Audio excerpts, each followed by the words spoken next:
Tingnan nyo yung mga kababayan natin na mga construction worker. Sila po ay nagbayad ng buwis.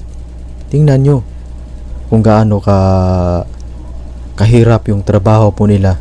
Yung mga katulong sa bahay, nagbabayad po sila ng buwis. Pero anong ginagawa sa mga gobyerno natin, sa mga opisyal natin? Ano po yung ginagawa nila? Hinati-hati po nila yung binabayad natin na buwis.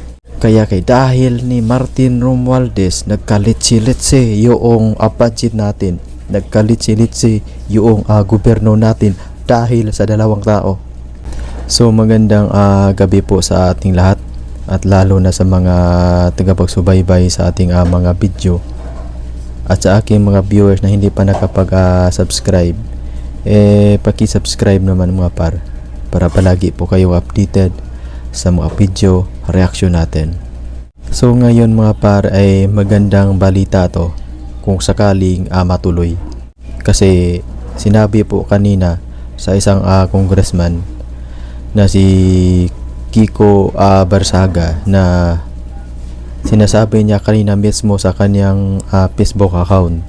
Pinopost niya kanina na may bago daw leader, patalsikin daw sa pwesto si Martin Romualdez, pero hindi niya sinasabi mga par kung kailan, kung sino ang ipapalit ni Martin Romualdez.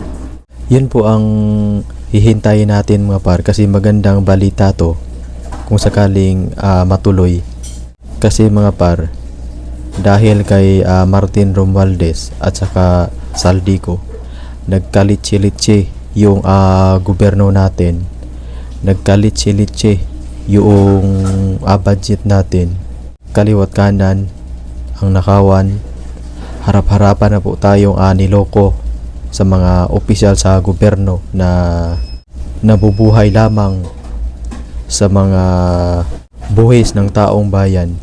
Yun po ang totoo mga par. Yung mga opisyal na to, yung mga politiko na to, binubuhay po sila sa taong bayan. Nabubuhay po sila sa mga binabayad na buwis. Wala po silang awa mga par sa mga kababayan natin na nagtrabaho ng maayos, nagbayad ng tax, nagbabayad ng saktong buwis, pero hinati-hati po sa mga opisyal natin Pilipinas. Na tingnan nyo yung mga kababayan natin na mga construction worker, sila po ay nagbayad ng buwis. Tingnan nyo kung gaano kahirap yung trabaho po nila. Yung mga katulong sa bahay, nagbabayad po sila ng buwis, pero anong ginagawa sa mga gobyerno natin, sa mga opisyal natin? Ano po yung ginagawa nila? Hinati-hati po nila yung binabayad natin na buwis. Wala silang awa sa mga mahihirap pa, ninakawan pa. Ano tong klaseng gobyerno to? Kaya dahil ni Martin Romualdez, nagkalitsi-litsi yung budget natin, nagkalitsi-litsi yung gobyerno natin dahil sa dalawang tao. Ang mga mahirap mas lalo pang naghihirap, ang mga mayaman mas lalo pang yumayaman. Anong klaseng gobyerno to?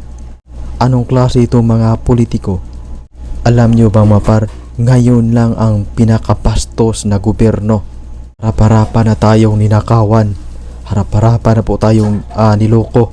Si Martin Romualdez, paalisin na sa kanyang pwesto dahil kay Martin Romualdez, nagkalitsi-litsi yung gobyerno natin dahil sa kanya. Yun lang po, at maraming salamat.